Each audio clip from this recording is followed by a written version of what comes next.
안녕하세요.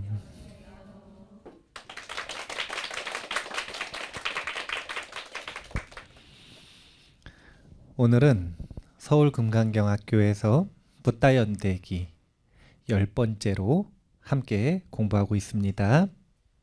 우리가 지금 어떤 구조물을 만들고 있냐면 부처님께서 도대체 어떻게 아니 신기하지 않아요? 아라한들이 어떻게 그렇게 많이 나왔을까?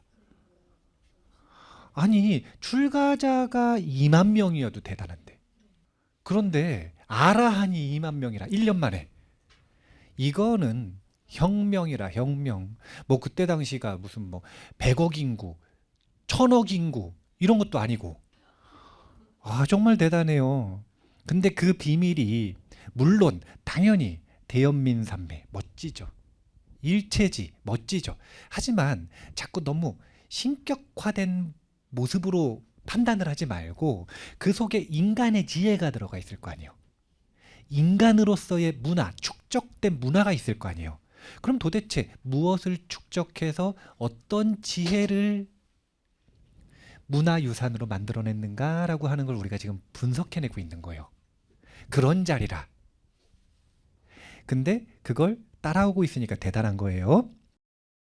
그래서 오늘 요 이야기를 서두로 알려드리는데 근데 이게 또 의미가 있어요.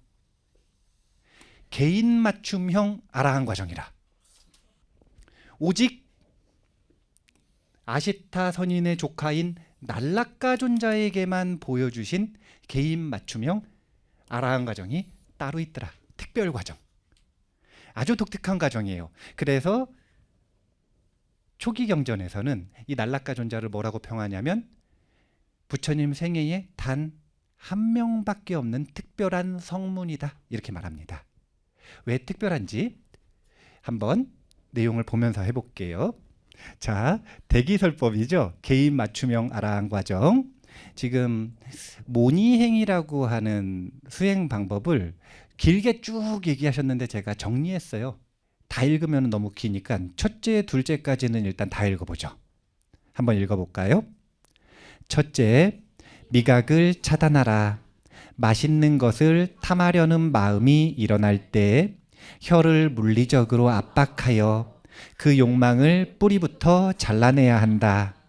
둘째, 위장을 비워라. 밥을 먹을 때 배가 부르도록 먹지 마라. 여기서부터 시작해서 셋째, 벙어리가 되어라. 넷째, 부동심을 유지하라. 다섯째, 숲으로 숨어라. 여섯째, 무기를 내려놓아라. 여기서 말하는 무기는 증오심이라고 하는 무기입니다. 이 증오심의 무기를 내려놓아라. 그래서 이 6가지를 대표로 하는 모니행이라고 하는 수행 방법을 처음으로 상속받으신 거예요. 처음으로. 그러니까 이것은 기존의 중도, 팔정도, 사성제, 삼전십이행상, 삼특상이라고 하는 아라한 과정과 다르죠. 이 모니행은 부처님 당시에 이제 여러 제자들이 모니행을 실천했지만 그 중에서 으뜸으로 꼽는 걸 날라카 존자를 꼽는 겁니다. 자, 이렇게 6가지 모니행 수행 주제를 받으신 다음에 아시타 존자의 조카인 날라카는 어떻게 했는가 뒤로 넘어가 보겠습니다. 날라카 존자가 단 한 명뿐인 특별한 성문이라고 불리우는 이유는 이 3가지 때문이에요. 이 3가지에 대한 욕구가 없었답니다. 첫 번째가 뭐냐면 부처님을 뵙는 것에 대한 욕구가 없었대요. 그래서 단 한 번 설법을 듣고 단 한 번 부처님을 뵙고 본인의 숲으로 들어가서 홀로 수행해서 아라한이 되셨다고 합니다. 모든 대부분의 수행자들은 부처님을 한번 뵙고 나면 또 뵙고 싶어. 그래서 자꾸 찾아오는데 그게 아니라 단 한 번 뵙고 다시는 부처님을 찾아가고 싶다라는 욕심이 없었대요.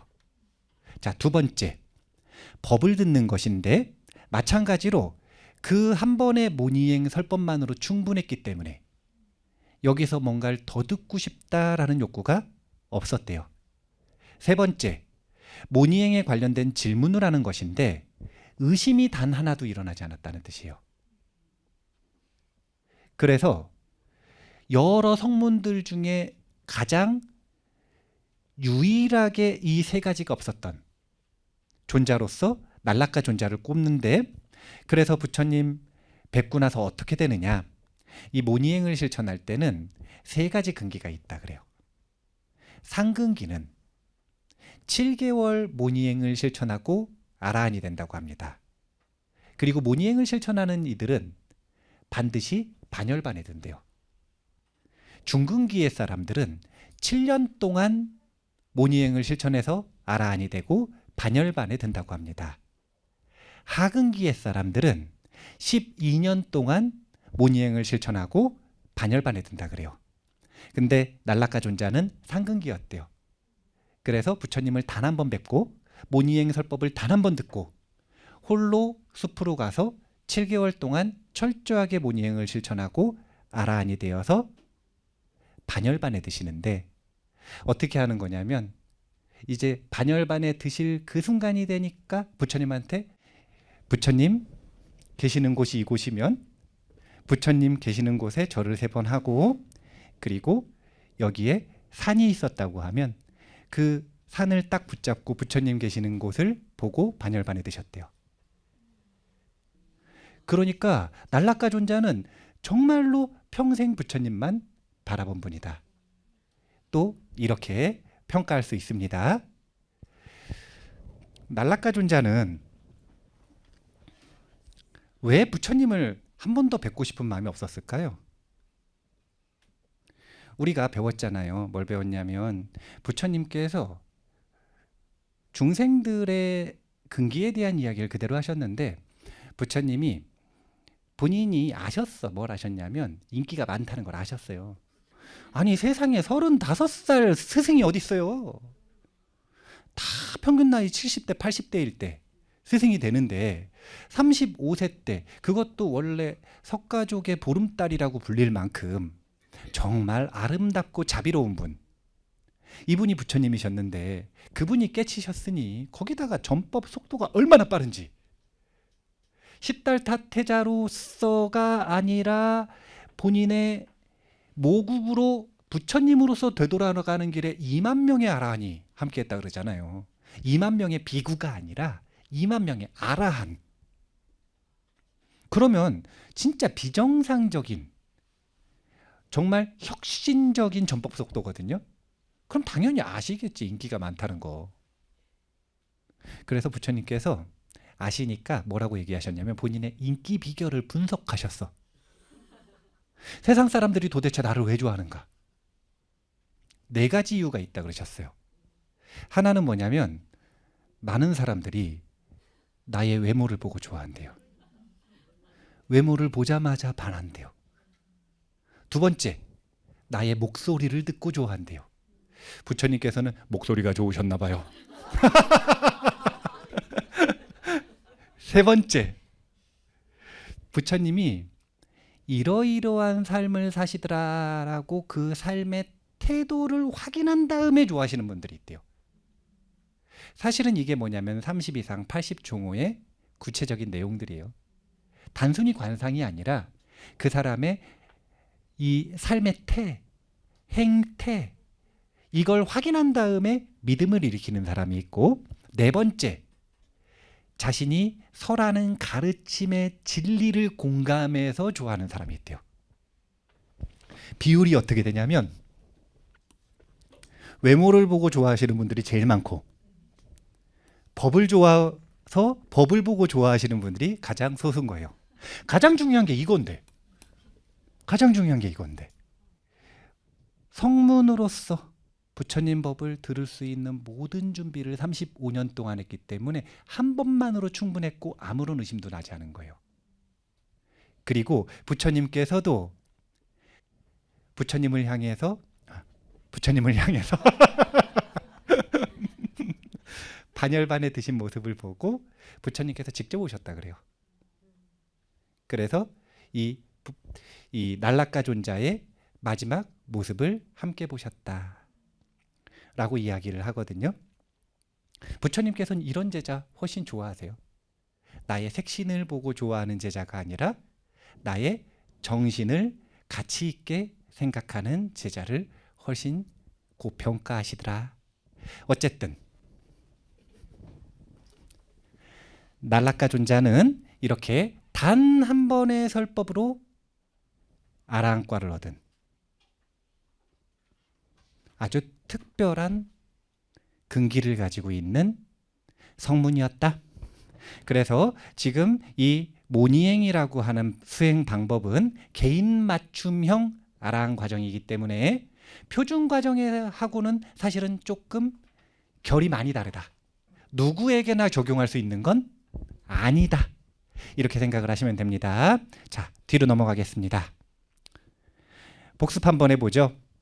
부처님의 자비설법이 있습니다. 왜 자꾸 말씀을 드리냐면 첫 번째는 부처님께서 이렇게 능동적이셨다. 부처님의 제자도 이렇게 능동적이셨다. 제발 불교를 소극적이고 수동적인 모습으로 오해하지 마시라. 이것 때문에 제가 반복해서 말씀을 드리는 거고, 두 번째는 이 모습을 좀 닮으셨으면 좋겠어서.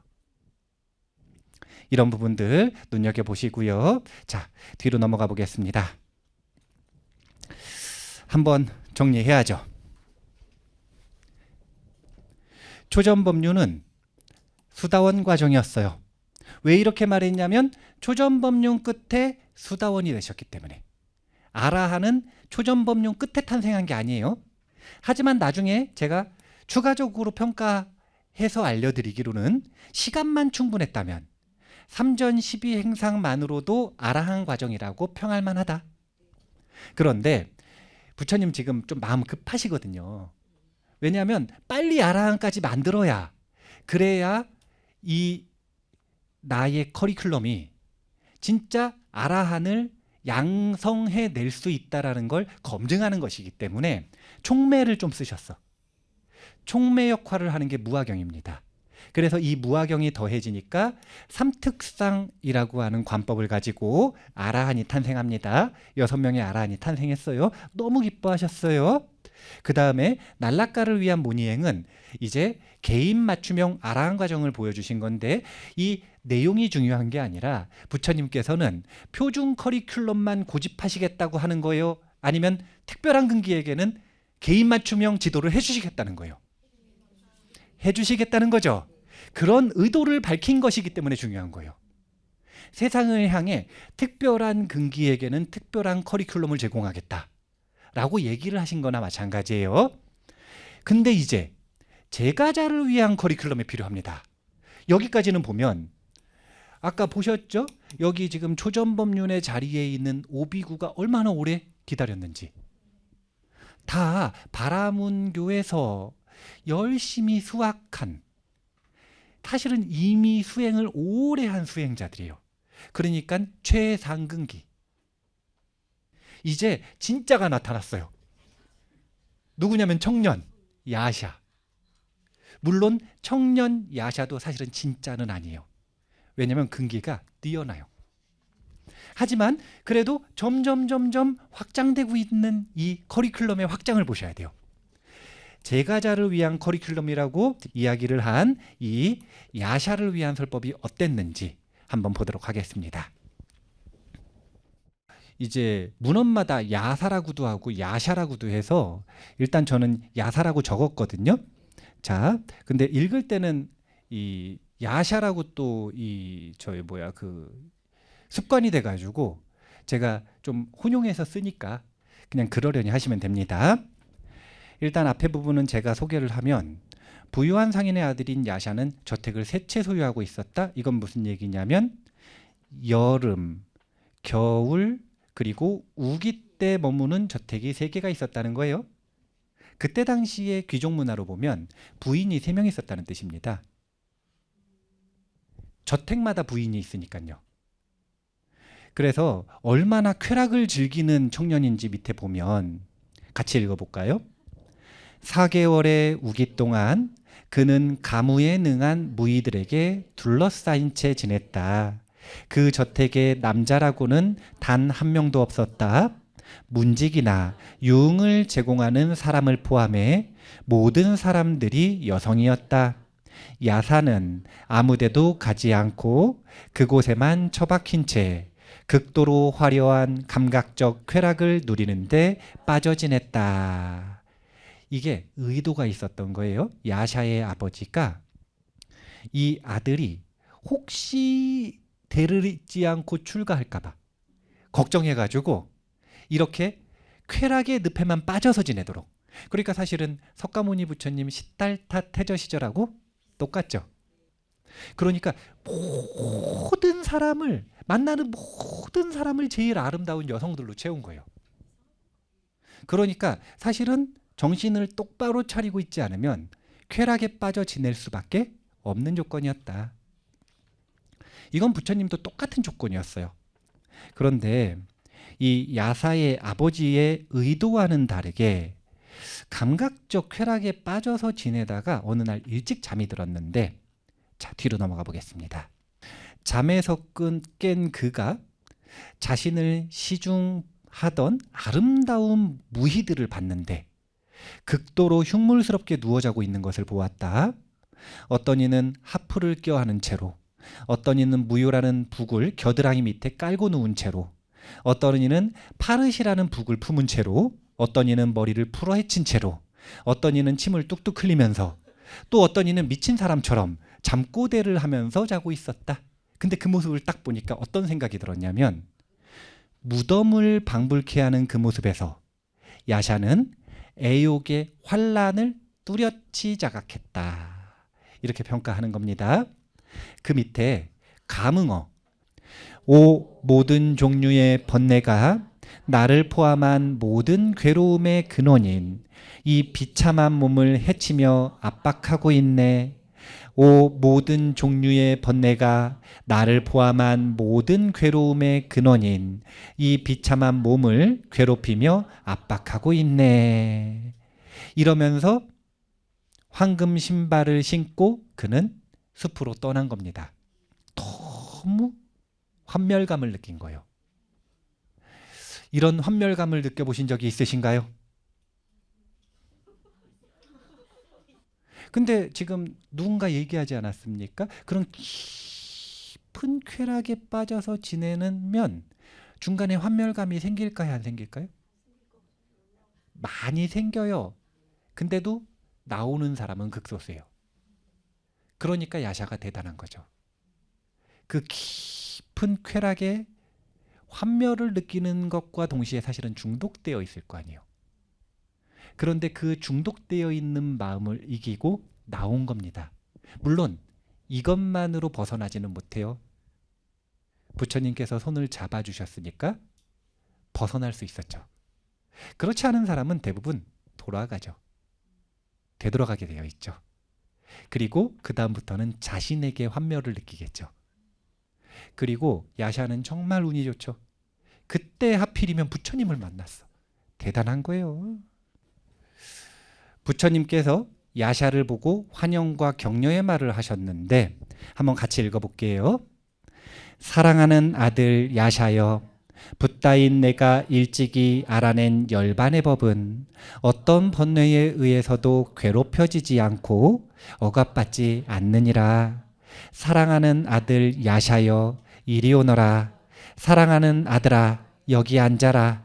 붓다인 내가 그대에게 열반으로 이끄는 훌륭한 법을 설해 주겠노라. 이게 부처님 얼마나 자신감이 있으신가 생각을 해봐야 되는 거예요. 답을 제공해 줄 수 있다는 것. 근데 우리가 그 이유를 이제는 알아요. 일체지자이시기 때문에 그래요? 아니면 커리큘럼이 있어서 그래요? 커리큘럼이 있어서 그렇다니까요. 그러니까 뭐라고 딱 얘기를 하시는 거냐면 내가 그대를 열반으로 이끄는 훌륭한 법을 설해 주겠노라. 머리에 무엇을 설하셔야 되는지의 맥락이 이미 쭉 있으십니다. 다만 여기에서 고집을 부리고 꼰단냐 존자에게 설한 것처럼 중도부터 설하는 게 아니죠. 어떻게 만드셨냐면 이 밑에 부처님은 야사에게 도와 결과로 이끄는 도덕적 실천 과정에 대해 가르쳤다. 그것은 1번 보시에 관한 논의, 2번 계율에 관한 논의, 3번 천상에 관한 논의, 그리고 4번 훌륭한 독과 열반을 깨닫게 하는 행위, 즉 도에 관한 논의로 구성되어 있었다. 이 네 가지 교환을 즉흥적으로 구상하셨고 이제 야샤에게, 청년에게, 쾌락에 사실은 물들어 있는 청년에게 제안을 하시는 겁니다. 제가 이 야샤를 특별히 제가 볼 자가 아니라 선남자, 선여인이라고 그냥 지칭을 해버렸어요. 왜냐하면 지금 이 야샤도 평범하지는 않기 때문에. 그 조건이 평범한 인물은 아니에요. 궁이 3개고 거기에서 그냥 종일 1년 내내 쾌락을 즐길 수 있는 사람이라면 그러면 평범한 근기의 사람은 아니죠. 이제 경전에 자주 등장하는 선남자, 선여인은 어떻게 발심하는가라고 하는 선남자, 선여인 발심 과정이라고 보시면 돼요. 요 과정을 잘 하셔야 어떻게 되는 거냐면 금강경에서 이야기하는 발안욕따라 삼맥삼보리심을 일으키는 선남자, 선여인이 되는 거예요. 그런 과정이라고 생각하시면 되고요. 제가 요약해놨어요. 시계생천, 욕환출리 이렇게 합니다. 이게 제가 지금까지 많은 강의에서 시계생천까지는 이야기를 많이 했어요. 그렇죠? 네, 시라고 하는 건 보시하는 삶 1번, 계라고 하는 건 도덕적인 삶 2번, 그리고 이 보시와 계율의 삶으로서 천상에 태어난다 3번, 그리고 욕환출리가 바로 4번입니다. 열반을 깨닫게 하는 행위, 이것을 위해 어떻게 법다운 마음가짐을 준비하는가, 이게 4번째 욕환출리라고 합니다. 이제 욕환과 출리는요, 욕은 애욕에 대한 환멸을 느끼는 거예요. 출리라고 하는 건 그래서 그곳에서 벗어나고 싶은 마음을 일으키는 것. 이렇게 됐을 때 애욕에 물들어 있는 마음이 일시적으로 청정해지는 거예요. 그때 선지식의 인도를 받으면, 그러면 그 기회로 해탈의 길로 나아갈 수가 있는 것이고, 그때 선지식의 인도를 받지 못하면 그러면 다시 욕환출리 했다가 욕구가 좋아지겠죠. 애욕에 다시 물들겠죠.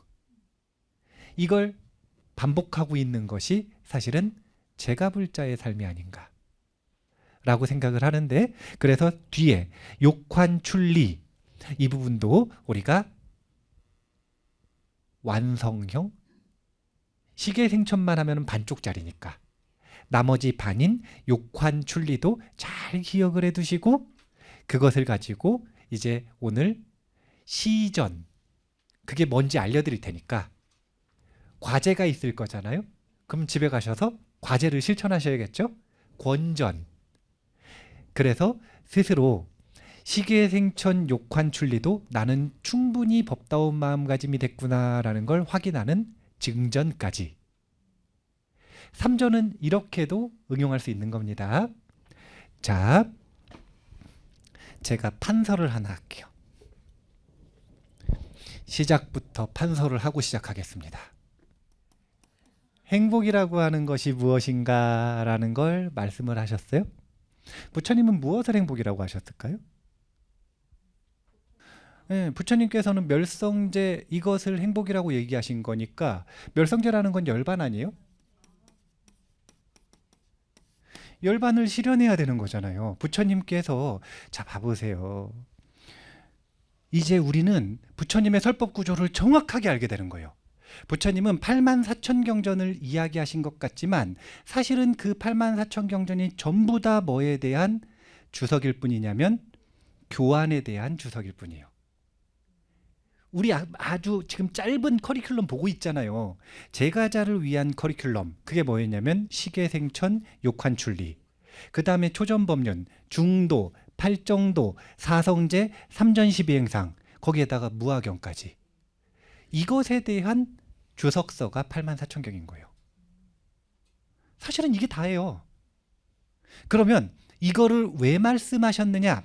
그거는 다름이 아니라 부처님께 사람들이 찾아왔어. 그래서 질문을 하거나 하소연을 합니다. 무슨 질문을 하냐면 더 행복해지고 싶대요. 아니면 지금 내가 이런 고통이 있는데 고통에서 벗어나고 싶대요. 하소연을 하는 건 이런 질문까지는 못하고 그냥 힘들다고 하소연하는 거예요. 그러면 뭐에 대한 질문이냐면 고통에서 벗어나고 싶다는 거죠. 그러니까 결국은 부처님께 와서 이고등락에 대한 질문을 한 거예요. 이고등락.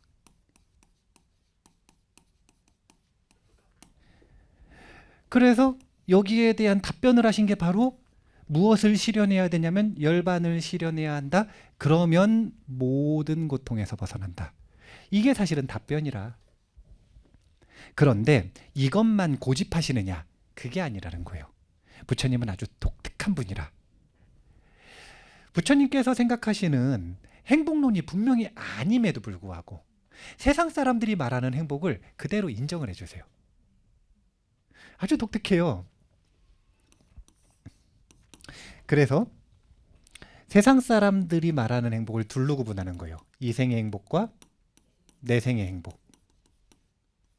이게 아주 재밌어요. 왜냐하면 요즘 같으면 내생의 행복 이런 건 없어요. 왜 없을까요? 자본주의 시대잖아. 우리 사회를 돈이 근본이 되는 사회라고 얘기하잖아요. 돈이 근본이 된다라고 하는 건 정신이 중요하다는 거예요. 물질이 중요하다는 거예요. 유물론이 지배하는 세상에서 내생이 어디 있어요? 그런데 부처님 당시에는 내생이 너무 당연한 세상이라. 그래서 그 당시에는 덕본주의라고 제가 평가를 했어요. 물론 그 당시에도 사람들은 당연히 재물을 중요시 여겼습니다. 그런데 그 재물의 근본이 뭐라고 생각했냐면 공덕이라고 생각했어요. 그래서 이 생에서는 재물을 누리고 쾌락을 누리고 살고 싶지만 이를 통해서 공덕을 짓고 꼭 천상에 태어나고 싶어 했던 거예요. 이생의 행복과 내생의 행복인데 이생의 행복은 이번 생에 오욕락을 잘 누리는 거. 내생의 행복은 다음 생에 인간으로 태어난다면 좋은 가문에 태어나고 싶고 혹시 천상에 태어날 수 있다면 천상에 태어나고 싶고 이 두 가지는 부처님 본론이 아니라 그랬죠. 이건 세상 사람들의 행복론. 그래서 이걸 그대로 인정을 해주셨지만 부처님께서는 궁극의 행복 열반을 이야기하셨다. 자, 이 이야기를 왜 하냐면 바라문이라고 하는 것, 그러니까 그 전에 출가자라고 하는 건 이생의 행복을 버리고 나온 이들이에요. 그래서 내생의 행복과 궁극의 행복을 이미 추구하고 있던 자이기 때문에 제가 뭐라고 한 거냐면 상근기라고 했던 거예요. 그런데 지금 야샤를 비롯한 제가자들은 이생의 행복을 추구하는 경향성이 많은 이들을 향해서 지금 설법을 해야 된단 말이에요. 이제 부처님은 답도 주셨어요. 이생의 행복이 뭐냐면 재색, 식, 명, 수. 재물도 많아. 색, 관계도 좋아. 재색, 식. 좋은 것도 먹을 수 있고 먹을 수 있는 힘도 있다 이 얘기겠네요. 그 다음 명, 명예도 있어요. 그리고 수, 잠도 잘 자요. 좋은 일이죠? 근데 이 이생의 행복을 어떻게 얻을 수 있는지 사실은 답을 주셨어요. 두 가지로 딱 요약을 하셨어요. 아, 그게 아니에요. 어떻게 하셨냐면 이생의 행복은 첫 번째 전문 기술이 있어야 된다 그러셨어요. 이 부처님이 직접 얘기하신 거예요. 그냥 기술이 있어야 되는 게 아니라 전문 기술이 있어야 된다고 딱 찍어서 얘기하셨어요. 두 번째는 관계 속에서 자비로운 태도가 있어야 된다고 하셨어요. 이 두 가지만 갖추고 있으면 이 사람은 이생의 행복을 원하는 대로 누릴 수 있을 것이다. 요약해서 설명을 하신 거예요. 자, 전문 기술은 어떻게 하면 익힐 수 있죠? 전문 기술은 어떻게 해야 되냐면 그냥 기술을 익히는 게 아니라 올바른 선택을 해서 기술과 지식을 익혀야 전문 기술이 되는 겁니다. 그냥 아무거나 기술자가 됐다 그래서 몸값이 올라가는 게 아니에요. 아무도 그 사람을 찾지 않으면 곱하기 0 해서 몸값이 0원이 돼요. 기술을 엄청나게 익혔는데 이것을 통해 제복을 만든다라고 하신 거고요. 근데 제복만으로는 안 되니까 자비로운 태도가 있어야 된다 그러셨어요. 이건 뭐 때문이냐면 인복을 만든다. 이 두 가지면 그러면 어떻게 되는 거냐면 이게 바로 선남자 선여인이 되는 방법인 거예요. 자, 제복과 인복이 있으면 어떻게 되냐면 공부하고 싶은 자리가 있으면 가서 공부할 수 있는 여유가 있어. 우리 좋은 수행하는 데가 있다고 한다. 도바나 가자. 그랬을 때 안 간다고 하는 대표적인 이유가 뭐죠? 시간이 없어요. 너무 좋은 공부와 너무 좋은 수행인 건 아는데 시간이 없어. 그럼 언제 시간이 날 거예요? 보통 계속 안 나더라고요.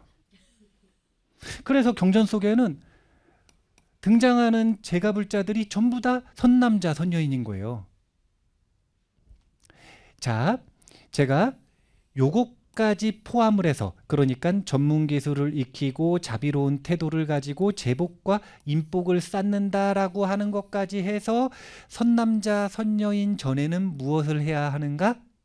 라고 하는 커리큘럼을 이제 앞으로 종종 언급을 하면서 좀 확장시켜 나가볼 거라고 예고를 한 거예요. 여기까지 돼야 어떻게 되는 거냐면 꼭 선남자 선여인이 아니어도 불교 공부를 못하는 건 아니다.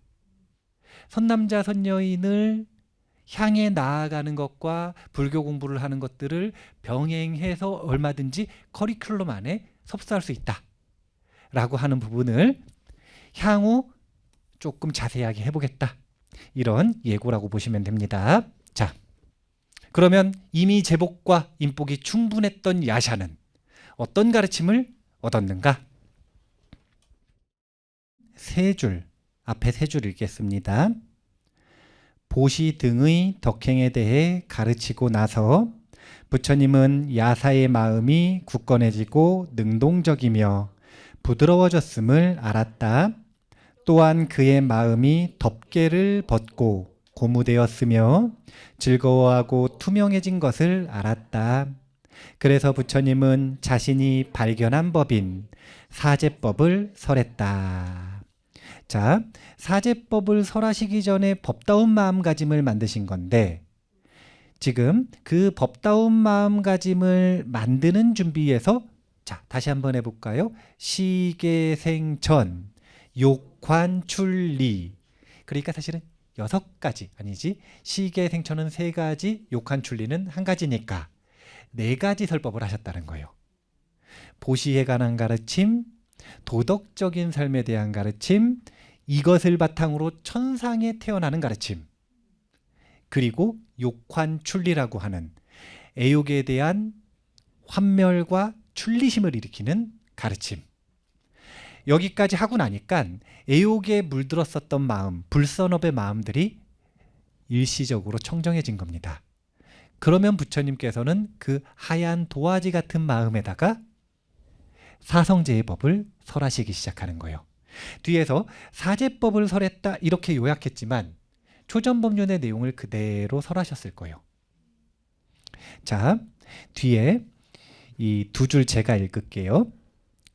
부처님이 보시로 시작되는 일련의 가르침을 베풀자 야샤의 상속심은 불신과 나태, 무지, 불안, 의욕의 정신적인 허물로부터 벗어났다. 그래서 사제라는 심오한 법을 받아들일 만한 마음의 틀을 갖추게 된 것이다. 여기 보면은 뒤에 봐보세요. 이는 중생들의 욕구와 기질에 입각하여 그들에게 독과를 깨닫게 하기 위해 오직 부처님들만 사용하는 교화 방법이다. 그러니까 부처님들은 전부 이렇게 하신다는 거죠. 부처님 본인은 밥이 더 중요해요? 법이 더 중요해요? 그런데 지금 밥 때문에 너무 힘든 사람, 마음이 불안정한 사람, 이 사람한테는 법이 중요해요? 밥이 중요해요? 밥이 중요하죠. 그러면 생각해 보세요. 부처님은 그래, 그래도 나는 법을 주겠다. 따라올 테면 따라오고 아니면 가라. 잘 따라오는 사람만 데리고 가겠다. 이런 성격이실 것 같으세요? 아니면 그 사람을 향해 마음을 안정시키는 밥을 주시는 분이라고 생각하세요? 그러니까 부처님의 설법 방식, 그 태도, 뉘앙스, 그거 좀 이제 이해가 되시죠? 그러면은 이제 나중에 후배들 만나면 잔소리를 먼저 해야 돼요? 밥을 먼저 사줘야 돼요? 밥을 먼저 사줘야지. 중생구제가 쉬운 게 아니에요. 중생구제는 선행을 베푸는 것도 허락을 받고 베풀어야 돼요. 그래야 그 마음에 상처를 받지 않고 그 마음 속에서 법다운 마음가짐으로 이것을 수용하는 겁니다. 부처님을 무슨 법 만능주의자라고 생각하시면 안 돼요. 맨날 무슨 뭐 법 이러는 분 아니에요.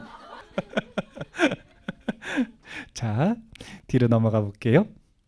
그래서 제가 식예생천 욕환출리에 대한 모든 교환이 있지만 그 중에서 보시에 관한 가르침은 전문을 가져와 봤어요.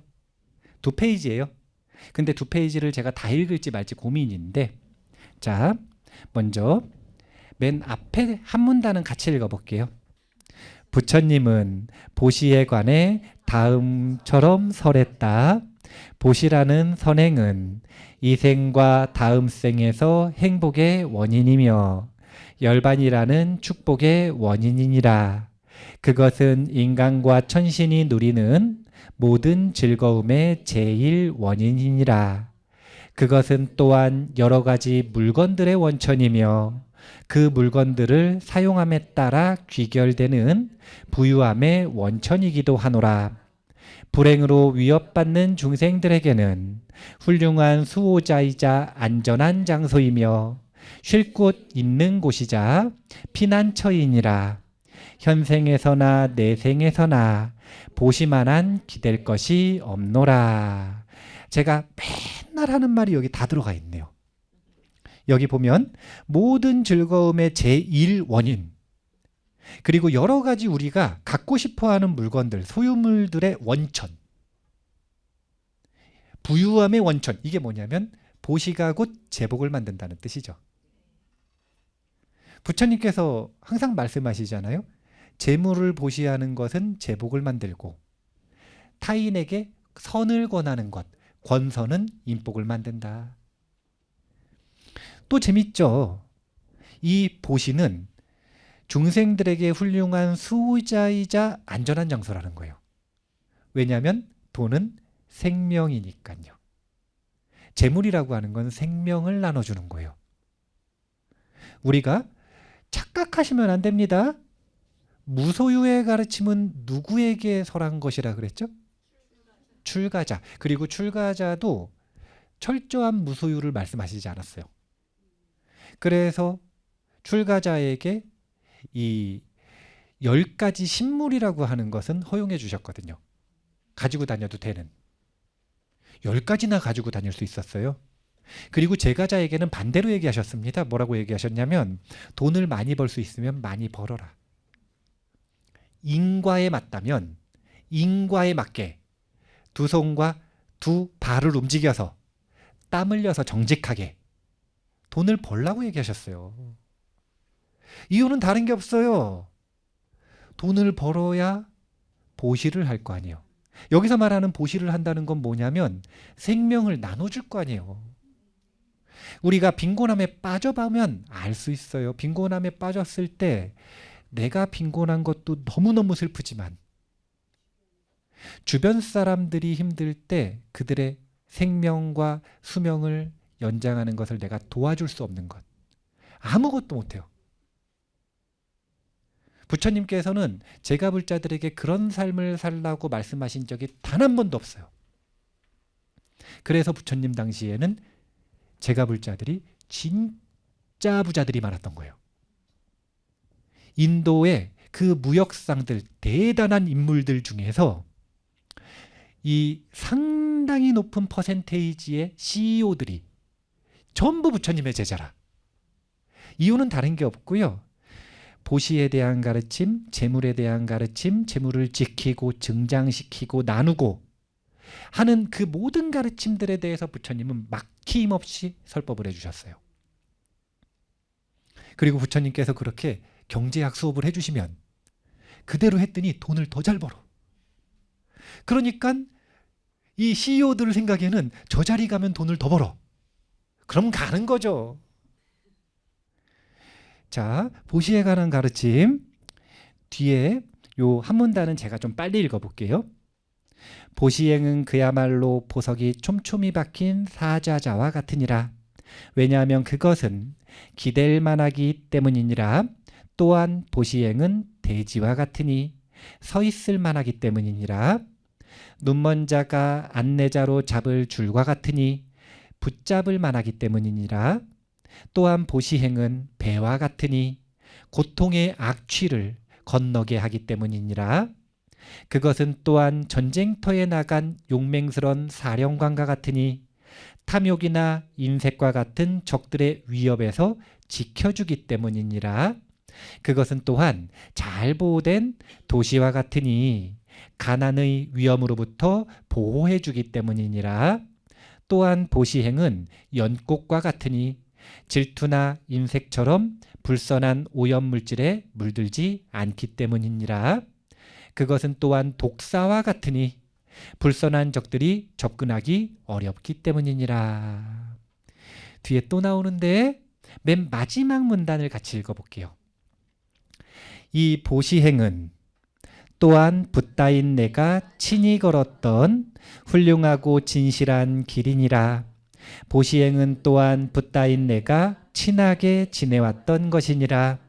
나는 바라미를 실행하고 충족하는 동안 웰라마 마고윈다 마수다사나 웨산타라의 몸으로 위대한 보시를 완수했노라.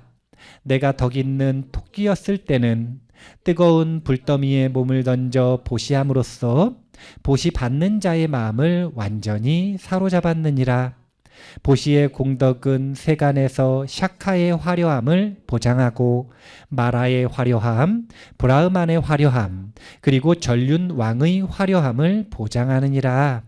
그리고 출세간의 세계에서는 성문과 벽집을 무상 정등각자의 깨달음 또한 보장하느니라. 이게 보시에 관한 가르침, 그 커리큘럼 속의 교환 원본입니다. 이 정도는 다 외워야 된다. 아니, 자 봐보세요.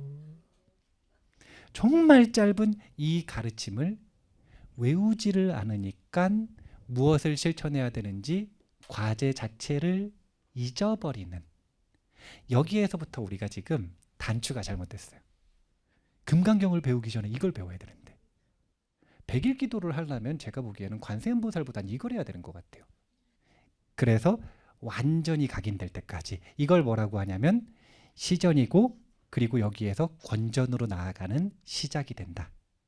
다음 주에도 또 재미있게 부처님의 포교 전략을 공부했으면 좋겠습니다. 오늘 마무리할게요. 감사합니다.